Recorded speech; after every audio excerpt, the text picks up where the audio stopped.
Vice President J.D. Vance gives Russia and Ukraine an ultimatum on peace negotiations. I'm national correspondent Kayla Gaskins in Washington with where these ceasefire talks currently stand.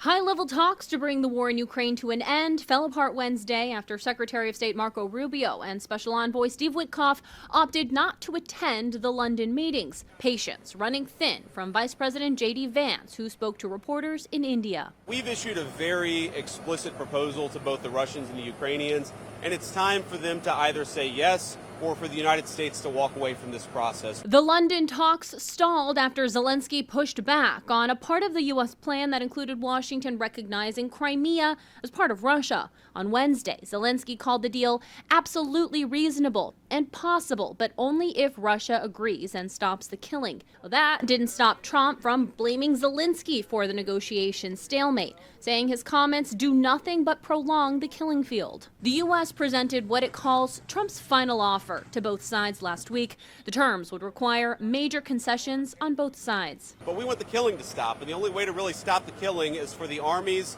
to both put down their weapons. Under the latest U.S. proposal, Russia would get U.S. recognition of their control of Crimea, recognition of Russian occupation of other key regions, a promise Ukraine will not join NATO, lifting of sanctions, and improved economic relationships with the U.S. Ukraine would get a robust security guarantee and European-led peacekeeping forces, the return of some land, access to a key river, and compensation and assistance for rebuilding. The plan was drawn up after a 4-hour meeting last week between Putin and Trump's envoy Steve Witkoff.